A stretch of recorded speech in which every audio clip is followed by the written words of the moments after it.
Hey. So, taking a quick look around the world, it seems that everyone agrees that community is a valuable part of the human social experience. Even capitalism agrees that community is valuable. Well, profitable, anyway. Companies like to sell identities and get people to latch onto them and defend them. The organic industry has done a pretty good job of that. The NRA has done a phenomenal job of that. Now, taking a step back from the economic sphere, we can see that the left and the right, speaking sociopolitically, also value the idea of community, but approach it from very different perspectives. It appears to be the same old differences. Collectivism on the left versus hierarchism on the right. The left favors a stateless approach, a non-governmental approach. This doesn't mean there's no organization or structures in place, though I don't fully understand this approach yet. However, that's the anarchist model, and there are other leftist models that don't abandon government. The most seem to dislike the idea of nation-states. In the end, the leftist approach treats all people as equal, and all authority or power as temporary and provisional. The left is fundamentally democratic in its approach to social organization and planning. The right is very much not these things. In many ways, the right is opposed to them, especially as you get further to the right. The right-wing approach to community is hierarchical and authoritarian. At the top of the social pyramid, you find the strongman, the leader, the god king, the authority figure. From there, you have a series of steps down the pyramid, with each rank having more prestige, money, privilege, and power than the ranks below. Indeed, each rank has direct authority over all the ranks below. And then at the bottom, you get the slaves, or serfs, or peasants, or help, or whatever they're called in that time and place.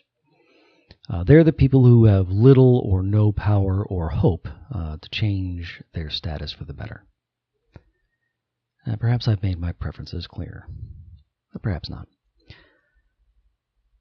Now, it seems that each of us has moral emotions driving us towards both of these worldviews. We have the moral emotions that drive us to empathize with other people, to take their pain and desires into account, to consider them as equally worthy to ourselves. We also have moral emotions that tend toward hierarchy, bowing to authority figures and dominating our inferiors. It may well be that we can't escape from some form of hierarchy even as or if we move toward a more socialist democratic system. Of course, I put the hierarchical position in negative terms in the previous paragraph. It could just as easily be put in a more positive light. The Confucian worldview, for example, was highly authoritarian, viewing all relationships as pairings of dominator and dominated.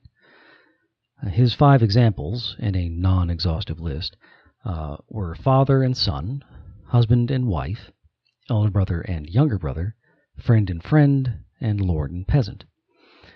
In each case, the authority figure is to be obeyed and followed, but the authority figure also has a duty of care, the responsibility to give orders that will also benefit the one who follows them. You can see why that might be attractive. Yes, you have to obey, but in turn, you'll be taken care of. You'll live in comfort without having to worry about all the evils that befall the world. As the very old adage has it, you'd be the bird in the gilded cage, unfree, but living in luxury. However, we know that it doesn't work that way. The slave doesn't live in luxury, but desperately fights over whatever scraps he can find, chained, tortured, and worked to death.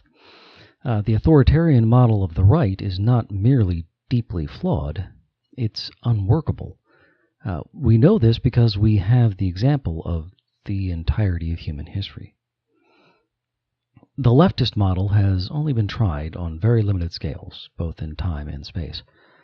I know we can't exist without some structures. I'll have to do more reading on things like anarcho-syndicalism, anarcho-communism, things like that, to get a good understanding of how they imagine society would function. I suspect the best we can actually hope for is some version of the Scandinavian model, a thoroughly socialized democracy with capitalism thoroughly restrained. Of course, we don't yet know if the Scandinavian model could actually function globally. At the moment, it's still participating in and profiting from colonialism. We'll have to see.